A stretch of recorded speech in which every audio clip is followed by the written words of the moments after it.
Olá! A semana foi positiva para os principais mercados de risco, que a despeito da desaceleração que tem sido observada agora na tarde dessa quinta-feira, conseguiram acumular ganhos nos últimos dias em uma semana mais curta por conta do feriado de Páscoa.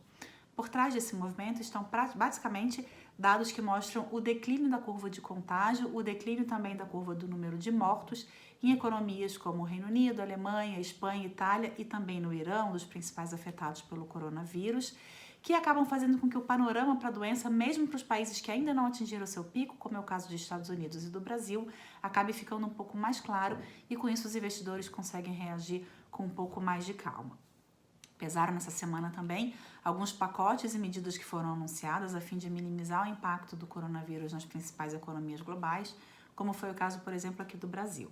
A Câmara aprovou na última sexta-feira à noite e a medida agora vai para o Senado, onde deve ser votado no próximo dia 13 de abril, a chamada PEC do Orçamento de Guerra, que basicamente flexibiliza as regras fiscais para os gastos extraordinários em função da pandemia que assola o país. Além disso, essa PEC permitiria também que o Banco Central compre e venda títulos no mercado secundário e está pendente, portanto, a sua aprovação no Senado para que ela comece a valer.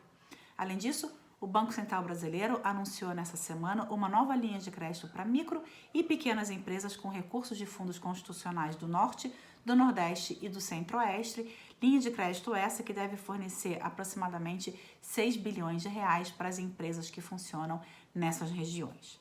Além disso, alguns dados foram divulgados por aqui. O destaque fica por conta do IPCA relativo ao mês de março, cuja inflação de 0,07% veio bem abaixo dos 0,25% observados no mês de fevereiro e abaixo também das expectativas que eram de uma inflação de 0,12%.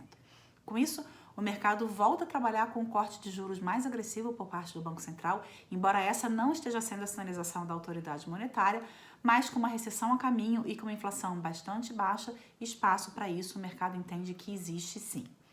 Lá fora, o Fed anunciou hoje uma nova rodada de medidas a fim de injetar liquidez no mercado, que deve injetar aproximadamente 2,3 trilhões de dólares na economia, com medidas como ajuda a pequenas e médias empresas, um programa de ajuda a estados e municípios e também a ampliação de programas que já são existentes e que já foram anunciados pelo Fed nas últimas semanas. Nada disso altera a percepção de uma recessão global e nada disso também altera a percepção de que no curto prazo as principais economias vão sofrer muito. Mas, de todo modo, todo esse cenário desenhado ao longo da semana acabou trazendo algum alívio para os mercados, com os investidores trabalhando com um pouco mais de otimismo. Agora há pouco, por exemplo, a Bolsa Brasileira tinha uma queda de aproximadamente 1%, fruto de